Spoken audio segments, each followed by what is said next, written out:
Joe, it seemed like, you guys got hot from three, but were you happy with where the execution was throughout the game? Because it seemed like there were long stretches of just like, kind of felt like you devolved in a little bit of ISO ball and just kind of relying on the three to kind of get you by.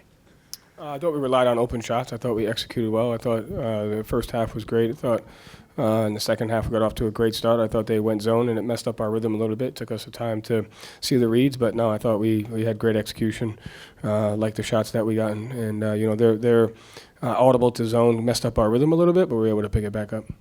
And obviously, you're doing a lot of in-game coaching. It seems like you're doing a lot more teaching on the fly this year with a younger team, especially with Josh. Like, it seems like you have like a certain rapport with Josh. Do you feel like he can take the coaching, a little bit harder coaching? Like, what's that relationship in game with him?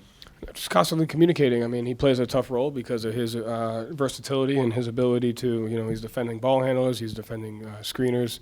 They're changing matchups on him, and just continuing to grow and execute. And he has a willingness to learn. He has an open-mindedness, and he wants to get better. And I think he's gotten a lot better. So it's just a credit to him. He cares about the details. He cares about wanting to get it right. But he plays a unique role for us, where he's seeing a bunch of different reads over the course of the game on both ends of the floor. And he, the growth of him is to get to the point where he can just make those on his own consistently. He does a great job, studying those things. But it's just a communication and a teaching. I really enjoy coaching him. Joe, do you get any additional joy or energy out of playing the Lakers because of the rivalry? I don't know. I think you have to be aware it's a blessing to be able to be a part of something that is much bigger than yourself.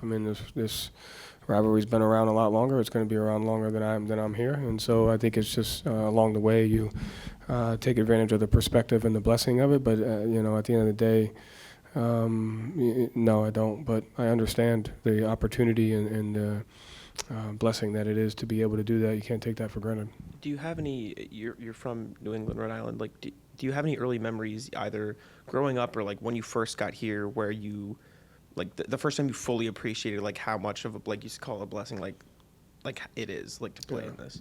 I would probably say the 08 probably was the biggest version of that. I think I was in college and when I really started to appreciate basketball and so I would say that kind of brought to light that from that competitive standpoint. Joe, Derek shot 50% or better in 4 of the last 5. Obviously wasn't the start he wanted efficiency-wise. I'm just wondering what you've seen from him in the last couple of games here. He's continuing the same effort and energy on both ends of the floor. And, I think as we continue to evolve offensively and play with a level of pace and execute and work the reads that we have, he's getting some catch-and-shoot shots. And, listen, for him, he got 6 catch-and-shoot shots per game last year and shot 40%. At the beginning of the year, it was at 4.8 for 28.6%. And so that's it. It was just the ability to just make a couple more catch-and-shoot shots. And once he was able to do that, you're seeing the consistency that he has. But the thing about him is, regardless of if he's making shots or not, he plays with a level of energy, joy, and detail. And, like every other game, he gets one of those full court back tip steals in transition. So he doesn't allow that stuff to bother him. Just got to continue to play and execute. He's doing a good job of it. Joe, it seems like from where we sit that the offense has just found a good rhythm of guys knowing when to pass, when to kick it out, when to, kind of when to do the things that you want them to do on the floor.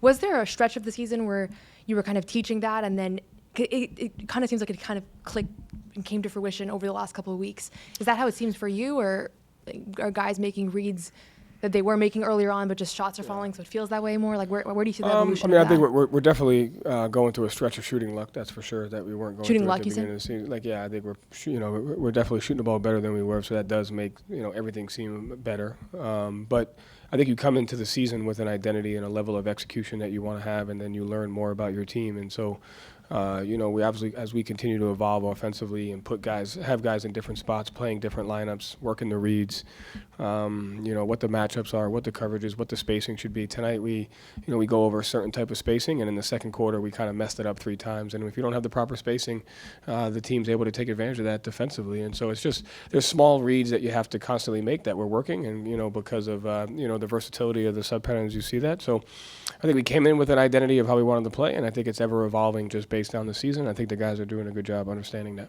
Is it something that the whole team had to learn together, or the guys that are, Peyton, Jalen, Derek, they were kind of ahead of the curve on that, and it was about getting everybody No, they had to up learn together speed? because it was something different that, it was a little bit different, especially playing with other guys, and so I think those guys have done a good job communicating, what those reads are supposed to look like, what the spacing is supposed to look like. Our player development staff does a good job. So it was on everyone because we were doing something a little bit different than we had been in the past.